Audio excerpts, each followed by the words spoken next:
जय हिंद दोस्तों, मैं संजीत कुमार। आपका स्वागत है आपके अपने चैनल संजीत एकेडमी पे। हम आपको पढ़ा रहे एनसीईआरटी साइंस और एनसीईआरटी साइंस में पढ़ा रहे हैं आपको फिजिक्स। इससे पिछली क्लास में हम आपको बताए थे परावर्तन के बारे में, और परावर्तन में आपको हम ये भी बताए थे कि जो खुरदुरा सतह होता है, जैसे चंद्रमा हो गया, उसका सतह क्या हो गया, खुरदुरा हो गया है, तो उस पर क्या होगा कि काली धाबा की तरह, इसीलिए चंद्रमा शो करता। आज हम पढ़ेंगे क्या, रिफ्रैक्शन के बारे में पढ़ेंगे, अर्थात अपवर्तन के बारे में पढ़ेंगे, अर्थात अपवर्तन के बारे में पढ़ेंगे। तो अपवर्तन में क्या होता है, दो नियम होता है लगभग। जैसे अपवर्तन के बारे में पढ़ेंगे, अपवर्तन के बारे में पढ़ेंगे। इस अपवर्तन को आप समझने का प्रयत्न कीजिएगा कि मान लीजिए ये हवा है, क्या है, ये हवा है ऊपर वाला, और नीचे वाला में क्या है, पानी है। क्या है, क्या है, पानी है। क्या है, नीचे वाला में पानी है। सॉरी, नीचे वाला में क्या है, तो नीचे वाला में पानी है। तो अगर मान लीजिए यहाँ पे कोई सूर्य है, यहाँ पे सूर्य है, और सूर्य से प्रकाश की किरण ऐसे आएगा, ठीक है, तो हवा से कंडीशन एक में क्या होगा, या तो हवा से पानी में सूर्य का प्रकाश आएगा या पानी से हवा में जाएगा। दो ही कंडीशन हो सकता है। तो प्रथम कंडीशन क्या है, फर्स्ट कंडीशन क्या है, तो फर्स्ट कंडीशन में क्या है कि जब किरण या जब प्रकाश हवा से पानी में जाए, हवा से पानी में जाए, कहाँ, हवा से पानी में जाए, तो जब प्रकाश की किरण हवा, यानी जब प्रकाश हवा से पानी में जाएगा, तो इस कंडीशन में क्या होता है कि इसको आना चाहिए इस तरह से, एकदम सोझे आना चाहिए, लेकिन यह क्या होता है, यह इस तरह से मूव हो जाता है, मतलब अभिलंब की ओर झुक जाता है। कहने का मतलब क्या है कि हम हवा में हैं। क्या है, हम हवा में हैं, और हम हवा में हैं, इसका मतलब क्या कि हम जब पानी में जाएंगे तो वहाँ पे क्या होगा, थोड़ी सी झुकाव होगा, या आप ये कह सकते हैं क्या, थोड़ी हम धीमा आती करने लगेंगे। तो जब धीमा होगा प्रकाश तो किधर भागेगा, तो यह आ जाएगा किधर, तो यह आ जाएगा अभिलंब की ओर। कहाँ, अभिलंब की ओर। कहाँ आएगा, अभिलंब की ओर आएगा। कहाँ आएगा, अभिलंब की ओर आएगा, अर्थात यह सिकुड़ जाएगा। कहाँ, सिकुड़ जाएगा, क्योंकि यह प्रकाश की किरण, प्रकाश अपने पथ पे ना होके यह विचलित हो जाता है, और विचलित होता है तो किधर विचलित होता है, तो यह अभिलंब की ओर विकसित होता है। तो लिखिएगा एक नंबर कंडीशन में कि जब प्रकाश हवा से पानी में जाता है तो प्रकाश अभिलंब की ओर मुड़ता है, अभिलंब की ओर मुड़ता है, अभिलंब की ओर मुड़ता है। क्या है, अभिलंब की ओर मुड़ता है। कंडीशन नंबर 2 लिखिएगा कि जब मान लीजिए ये वाले फोटो बना लीजिएगा, और या पहले ये लिख लीजिए, उसके जस्ट नीचे ये फोटो बना लीजिएगा, ठीक है, उसके जस्ट नीचे ये फोटो बना लीजिएगा। उसके बाद कंडीशन नंबर 2 का हम फोटो बना रहे हैं। अब इस फोटो को बना लीजिए, जल्दी से बना लीजिए, नहीं तो वीडियो रोकिए, हम इस फोटो को हटाएंगे क्योंकि वीडियो बहुत ही लॉन्ग हो जाता है। चलिए, इस फोटो को उम्मीद करते हैं कि आप रोक कर बना लीजिएगा। आइए हम एक सेकेंड फोटो बनाते हैं, जिसमें सेम कंडीशन है कि अगर मान लीजिए अब क्या है कि प्रकाश की किरण ये क्या है, पानी है, ये क्या है, पानी है, और ये क्या है, हवा है। तो प्रकाश की किरण पानी से हवा में जाएगा, तो ये क्या, अगर मान लीजिए विचलित नहीं हो रहा है तो ऐसे निकल जाना चाहिए, लेकिन यह विचलित हो रहा है, मतलब यह अभिलंब से कहाँ जा रहा है, दूर भाग रहा है। कहाँ भाग रहा है, दूर भाग रहा है। अगर मान लीजिए कि हम पहले पानी में थे और हवा में निकलेंगे, क्या, तो एकदम फरफराएंगे, तो कहाँ, अभिलंब से दूर भागेंगे। कहाँ भागेंगे, अभिलंब से दूर भाग जाएंगे। कहाँ भागेंगे, तो अभिलंब से दूर भागेंगे। क्या भागेंगे, अभिलंब से दूर भागेंगे। कहाँ भागेंगे, अभिलंब से दूर भागेंगे। कहाँ भागेंगे, अभिलंब से दूर भागेंगे। कहाँ भागेंगे, अभिलंब से दूर भाग जाएंगे। ये हो गया क्या, अभिलंब है। ये क्या है, अभिलंब लंब है। क्या है? अभिलंब है। क्या है? अभिलंब है। तो हम आपको दो ही कंडीशन अभी बताए हैं अपवर्तन का। अपवर्तन का दो नियम बताए हैं। अपवर्तन का कितने नियम बताए हम आपको? दो नियम बताए हैं। अपवर्तन का दो नियम बताए। उस दो नियम में हम आपको ये बताए हैं कि प्रथम में अपवर्तन में या तो ये हो सकता है कि हम हवा से पानी में आए, यानी विरल से। इसको हवा वाले माध्यम को क्या बोलते हैं? तो हवा वाले माध्यम को बोलते हैं विरल। इसको क्या बोलते हैं? इसको विरल बोलते हैं। और इसको क्या बोलते हैं? सघन। क्या बोलते हैं? सघन। तो लिखिएगा कि सेकेंड नंबर में कि जब प्रकाश की किरण हवा से जब प्रकाश की किरण हवा से कहाँ सॉरी जब प्रकाश की किरण सघन से विरल माध्यम में जब प्रकाश की किरण सघन से विरल माध्यम में प्रवेश करती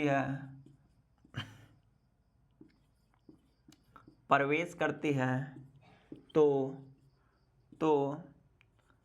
अभिलंब से दूर भागता है। अभिलंब से दूर भागता है। अभिलंब से दूर भागता है। कहाँ है? अभिलंब से दूर भागता है। ये क्या हो गया? Second condition. और जब प्रकाश की किरण हवा से, यानी हवा के बदले आप लिख सकते हैं यहाँ पे विरल, और इस यहाँ पे क्या लिख सकते हैं? सघन। यह बेटर है। तो जब प्रकाश की किरण विरल से सघन में जाता है तो प्रकाश अभिलंब की ओर झुक जाता है। अभिलंब की ओर झुक जाता है या मुड़ जाता है, और इधर अभिलंब से दूर भाग गया। चलिए इसको लिखिएगा। परावर्तन के हम आपको नियम नहीं बताए थे, भूल गए थे। चलिए हम परावर्तन का भी नियम आपको बता देते हैं।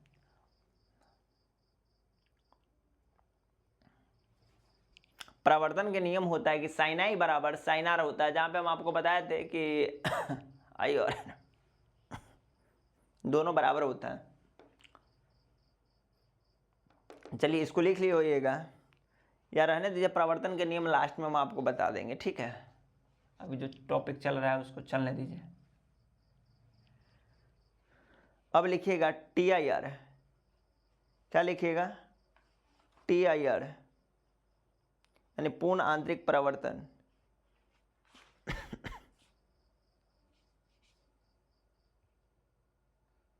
Total internal reflection, TIR। चलिए इस फोटो को बनाने की होइएगा, आप बिल्कुल नोट जरूर बनाइएगा।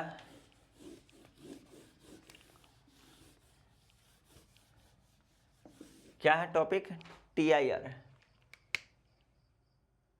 पूर्ण आंतरिक परावर्तन। पूर्ण आंतरिक परावर्तन। इस पूर्ण आंतरिक परावर्तन में होता क्या है दरअसल में? तो पूर्ण आंतरिक परावर्तन यानी TIR, total internal reflection. Total internal reflection, इसमें होता क्या है? तो इसमें जैसे कि इसका यूज होता है कि मान लीजिए कि वाईफाई का जो डाटा केबल होता है, सॉरी केबल होता है वाईफाई वाला, उसमें जैसे गीगा फाइबर अभी आया हुआ है, इसमें यह यूज होता है। क्या होता है? ऑप्टिकल फाइबर्स में। कहाँ यूज होता है? ऑप्टिकल फाइबर में यूज होता है। जैसे जियो का गीगा फाइबर आया हुआ है, उसमें यूज होता है पूर्ण आंतरिक परावर्तन के लिए, क्योंकि इसमें लॉसेस नहीं होती है। चलिए आपको हम बता रहे हैं कि पूर्ण आंतरिक परिवर्तन होता कैसे। जैसे कि आप देखे होइएगा ना कि रोड पे आप बाइक अगर चला रहे हैं, रोड पे क्या बाइक चला रहे हैं, उस बाइक चलाते समय आपका क्या कौन सी कंडीशन है? तब कभी सॉरी बाइक चलाते समय आप एक चीज़ देखे होइएगा कि बाइक चलाते समय आगे गर्मी के दिनों में आपको दिखेगा हाईवे पे कि आगे पानी है, लेकिन जब आप वहाँ पे जाइएगा तो वहाँ पे कुछ नहीं रहता है। क्या है? वहाँ पे कुछ नहीं रहता है। तो इसका सॉरी इसका दो कंडीशन है। एक तो यह कि सघन से विरल माध्यम में जाता है। कहाँ? तो इसका प्रकाश है, एक तो सघन से विरल माध्यम में जाता है और आपतन कोण सदैव क्रिटिकल कोण से ज़्यादा होता है। अब ये आपतन कोण क्या होता है, क्रिटिकल कोण क्या होता है? तो आपतन कोण आपको हम बताए थे कि आने वाले कोण जो होगा वो क्या होगा, आपतन कोण आपको नहीं बताए थे, ठीक है, हम आपको अभी समझा देते हैं। और उसका क्रिटिकल एंगल क्या होता है, मतलब क्रिटिकल कोण क्या होता है, ये भी हम आपको समझा देंगे। बस अभी आप ये लिखिए, फर्स्ट नंबर पॉइंट लिखिएगा। जैसे पूर्ण आंतरिक परिवर्तन हो गया ना, तो इसमें क्या हो गया, जैसे ऑप्टिकल फाइबर है तो इसमें डाटा का थोड़ा भी लॉस नहीं होता है, मतलब ये एक दूसरे से रिफ्लेक्ट होते जाता है, मतलब ये थोड़ा भी लॉस ही नहीं होता है इसमें डाटा का। ऑप्टिकल फाइबर का लगभग फोटो इस तरह से होता है। ये आपका पाइप हो गया,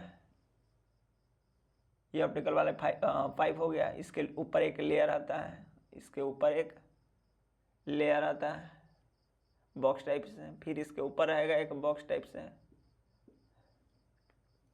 टाइप से, इस तरह से ऑप्टिकल फाइबर निकला हुआ रहता है, ठीक है।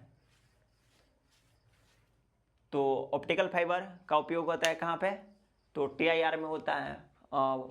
मृग एंड मृच्छिका के बारे में सुने होइएगा। और रोड पे भी आपको हम बताएं कि आपको गर्मी के दिनों में क्या होगा, तो आपको दिखेगा कि आगे पानी है लेकिन पानी नहीं होता नहीं है। चाहे आप रेगिस्तान में भी देखिएगा, मरुस्थल वाले एरिया में, वहाँ पे भी अधिक गर्मी रहती है, तो ये होता है। चलिए, तो आइए फर्स्ट नंबर में लिखिएगा, इसका कंडीशन है कि पूर्ण आंतरिक परिवर्तन कब होगा। तो इसका दो ही कंडीशन है, एक ये होगा कि प्रकाश की किरण सघन माध्यम से विरल माध्यम में जाना चाहिए। क्या? तो एक नंबर कंडीशन लिखिएगा, या पहले ये लिखिएगा, पूर्ण आंतरिक परिवर्तन के लिए, पूर्ण आंतरिक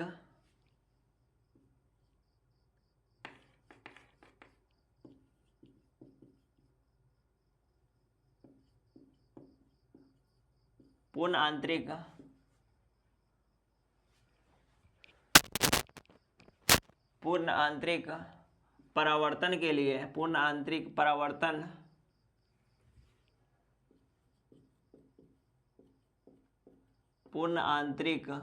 परावर्तन के लिए दो शर्तें हैं। क्या है? तो there are two condition for TIR, there are two condition of for TIR। तो एक नंबर में लिखिएगा, प्रकाश के किरण सघन माध्यम से आपको हम सघन माध्यम अच्छी तरह से समझा दिए, सघन माध्यम से विरल माध्यम में जाना चाहिए, सघन माध्यम से विरल माध्यम में जाना चाहिए, विरल माध्यम में आना चाहिए या होना चाहिए, ठीक है। नंबर 2 में कंडीशन है कि आपतन कोण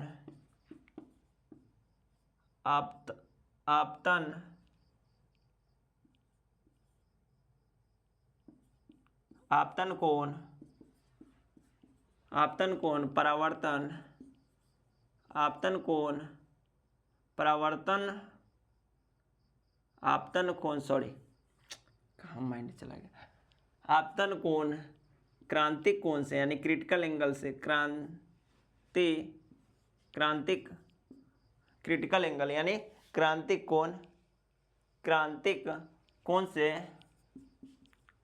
कोण से बड़ा होना चाहिए। क्या होना चाहिए? बड़ा होना चाहिए। क्या होना चाहिए? बड़ा होना चाहिए। आपतन का कोण क्रांतिक कोण से बड़ा होना चाहिए। आपतन कोण क्रांतिक कोण से सदैव बड़ा होना चाहिए। यहाँ पे लिख लीजिए सदैव बड़ा होना चाहिए। अब क्या है, कैसे हम आपको ये बताते हैं, बस आप इतना लिख लीजिए। क्या? इसको लिखिएगा,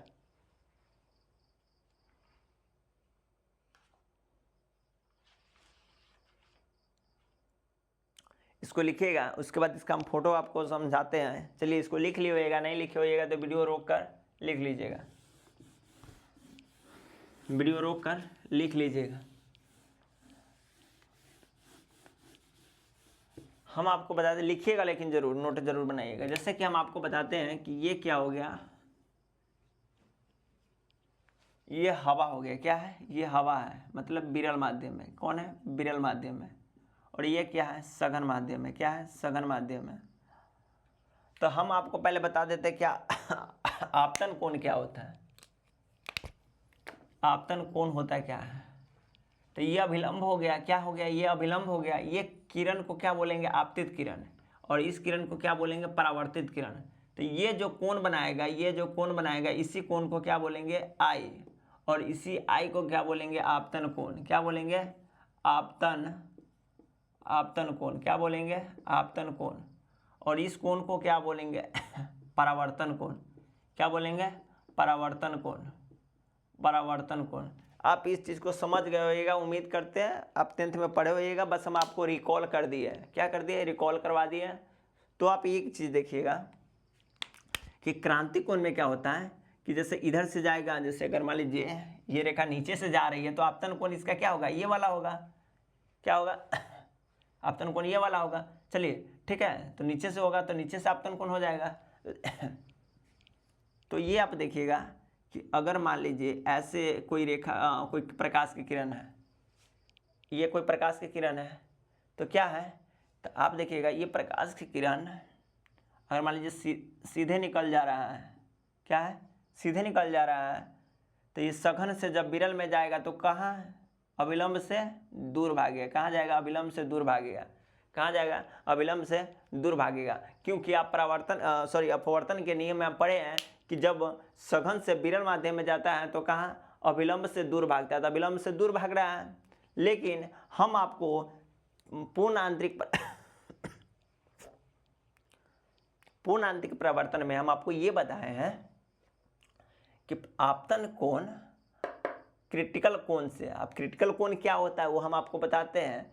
आपतन कोण क्रिटिकल कोण से सदैव बड़ा होगा। क्या होगा? सदैव बड़ा होगा। क्या होगा? सदैव बड़ा होगा। क्या होगा?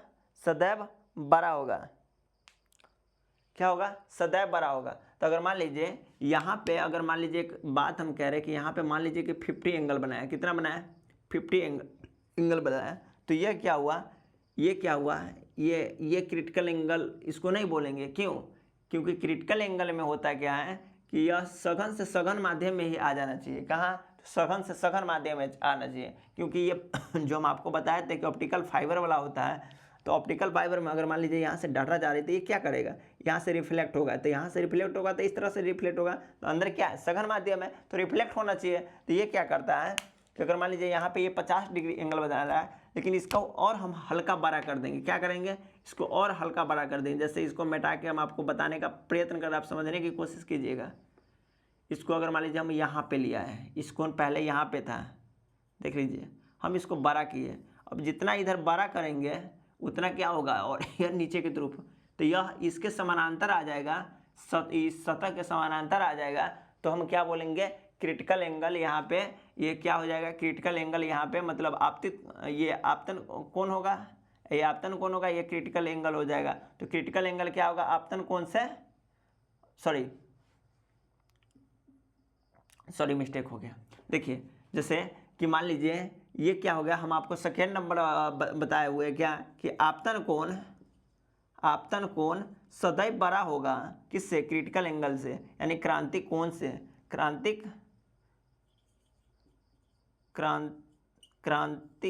कोण से। क्या? क्रांतिक कोण से। क्रांतिक कोण से क्या होगा? क्रांतिक कोण। तो ये क्या हो गया? ये आपतन कोण हो गया। क्या हो गया? आपतन कोण हो गया। ये क्या हो गया? आपतन कोण हो गया। ये क्या हो गया? क्रिटिकल एंगल हो गया। तो ये जाके कहाँ पे मिल जाएगा? इस पे मिल जाएगा। इस पे मिल जाएगा तो क्या होगा? ये पूर्ण आंतरिक परावर्तन कर जाएगा। या पूर्ण आंतरिक परावर्तन करने के लिए क्या? इससे नीचे आ जाएगा, या तो इस पे आएगा या इसके नीचे आ जाएगा। क्या होगा? या तो उसके आ जाएगा या उसके नीचे आ जाएगा। तो जब ये दोनों बराबर में होगा तो क्या होगा? इसके समानांतर निकल जाएगा। और जो ही हल्का बड़ा करेंगे, जैसे अपना ही समझोइएगा, देखिए हम एक बार और समझाने को इसको प्रयत्न कर रहे हैं। देखिए जैसे आप नहीं समझोइएगा, हमको पता है। जैसे ये क्या है, सघन माध्यम है। क्या है, सघन माध्यम है। आप हल्का ध्यान दीजिएगा इस पे, ये सघन माध्यम है। अगर मान लीजिए ये 90 डिग्री है, क्या है 90 डिग्री है। अगर मान लीजिए हम 45 का बना रहे हैं, कितना बना रहे हैं 45 का, मतलब दोनों बराबर है। अगर मान लीजिए दोनों बराबर है तो ये कहाँ निकल जाएगा, यह इस पे निकल जाएगा। कहाँ निकल जाएगा, इस पे निकल जाएगा, इस वाले पे निकल जाएगा। मतलब इसको जाना चाहिए ऐसे, तो ऐसे नहीं जाके कहाँ निकल जाएगा, इस पे निकल जाएगा। लेकिन इसको हल्का हम बड़ा कर देंगे। किसको बड़ा करेंगे, आपतन कोण को बड़ा करेंगे। क्यों, क्योंकि second number term and condition में हमको ये बताया हुआ है कि अगर आपतित किरण को क्रिटिकल एंगल से अर्थात क्रांतिक कोण से बड़ा कर देंगे तो क्या हो जाएगा, मान इसका सघन में ही आ जाएगा। क्या हो जाएगा, मतलब पूर्ण आंतरिक परावर्तन का ही कंडीशन माना जाता है। तो आप यहाँ पे एक फोटो देख लीजिए छोटा सा, कि अगर मान लीजिए ये वाला फोटो है, हम ये 45 डिग्री नहीं लेंगे, कितना ले लेंगे 50 ले लेंगे। और 50 लेंगे तो क्या हो जाएगा, ऐसे आएगा और ऐसे आके रिफ्लेक्ट कहाँ मार देगा, ऐसे नीचे की तरफ मार देगा। तो कहाँ से, सघन माध्यम में ही आ जाएगा। कहाँ से, सघन माध्यम में ही आ जाएगा। तो आप जब देखें हैं कि अगर बराबर पे होगा, जैसे आई बराबर, जैसे आपतन कोण आप समझने का प्रयत्न कीजिएगा। आपतन कोण बराबर होगा किसका, तो क्रिटिकल एंगल का, मतलब क्रांतिक कोण का बराबर होगा। किसका होगा, क्रांतिक कोण का बराबर होगा। क्रांतिक कोण का बराबर होगा तो इस तरह का कंडीशन आएगा। लेकिन अगर आपतन कोण बड़ा होगा आईसी, यानी क्रांतिक कोण लिखिए नहीं यहाँ पे, क्रांतिक कोण से, तो ये क्या हो जाएगा, ये पूर्ण आंतरिक परावर्तन करेगा। तो मान लीजिए अगर 45 अगर 46 भी आ जाएगा तो यहाँ पे आ जाएगा, ये यहाँ पे आएगा। यहाँ पे 46 आएगा तो यहाँ इसके में आएगा। उससे ज़्यादा 50 बढ़ाएंगे तो ये नीचे आ जाएगा। तो इसका मतलब क्या है, जब भी हम आपतन कोण का मान बढ़ाएंगे क्रिटिकल एंगल से तो कितना आ जाएगा, वो नीचे की तरफ झुक जाएगा। मतलब पूर्ण आंतरिक परावर्तन होने लगेगा, अर्थात सघन से सघन माध्यम में आ जाएगा।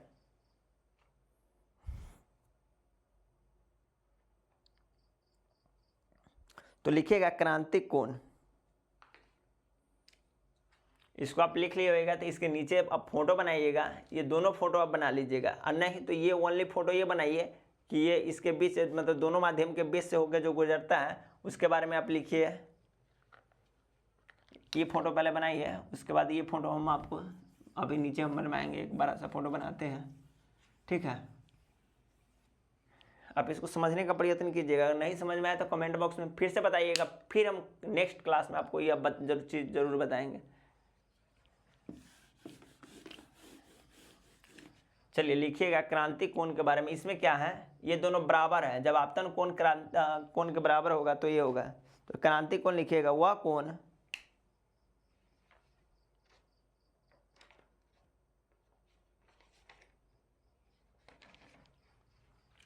लिखिएगा, वह कोण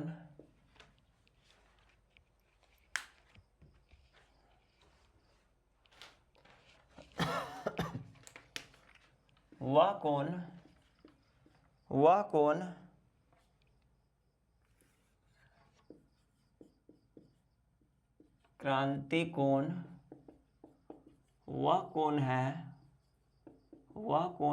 क्रांतिक कोण, वह कोण है जिससे आपतित होने वाली किरण, आपतित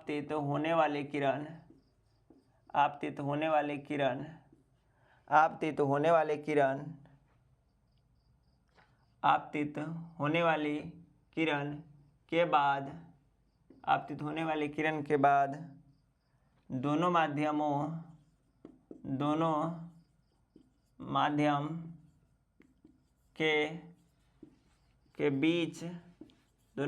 के बीच के समानांतर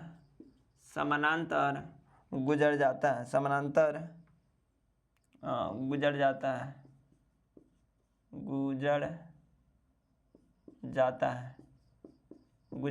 है। क्या होगा, समांतर गुजर जाता है।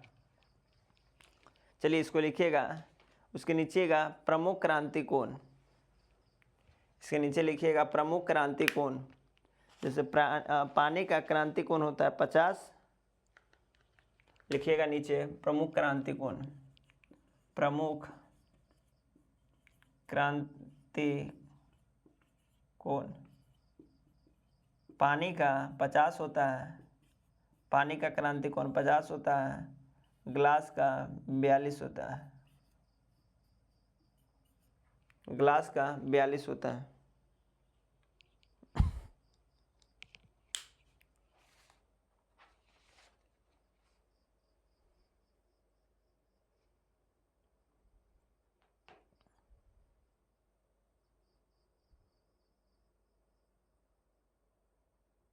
लिखिएगा पूर्ण यांत्रिक परावर्तन के अनुपयोग यानी उपयोग, पूर्ण आंतरिक परावर्तन के उपयोग,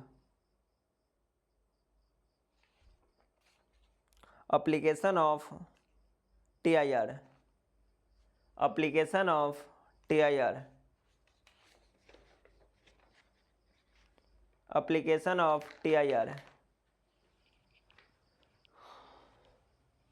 इसको समझ गए होइएगा, अगर आप नहीं समझे होइएगा क्योंकि यह थोड़ा क्रिटिकल होता है, क्रिटिकल कौन समझने के लिए थोड़ा क्रिटिकल होता है। अगर आपको ना समझ में आए तो फिर से आप एक बार बोलिएगा, हम आपको फिर से समझाने का प्रयत्न करेंगे। चलिए लिखिएगा एप्लीकेशन ऑफ TIR या TIR का अनुप्रयोग, TIR का अनुप्रयोग, अनुप्रयोग TIR, अनुप्रयोग TIR का अनुप्रयोग। एक नंबर में लिखिएगा ऑप्टिकल फाइबर में,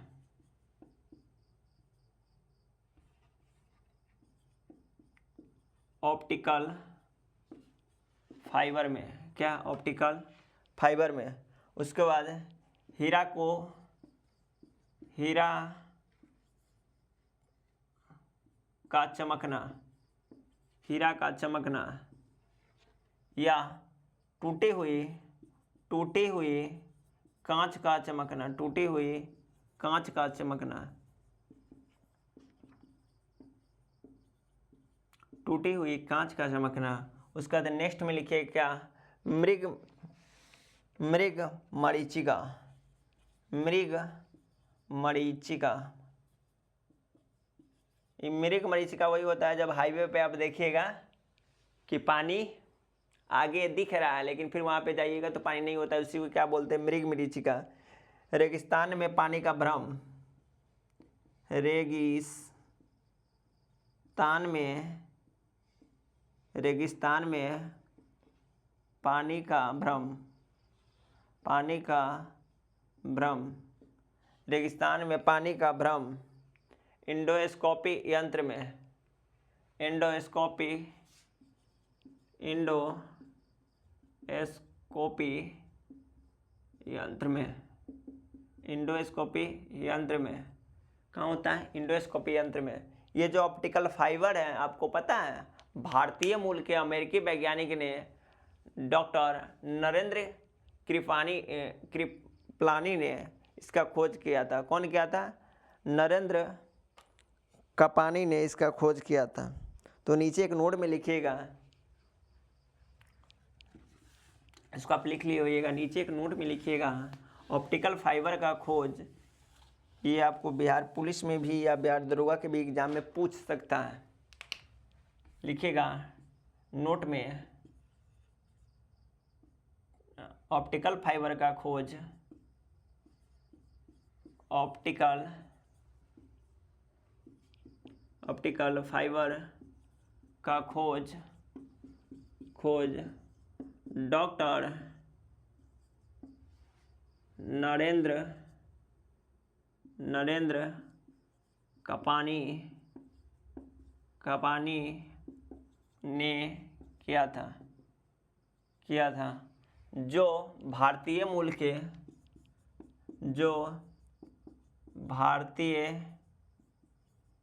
के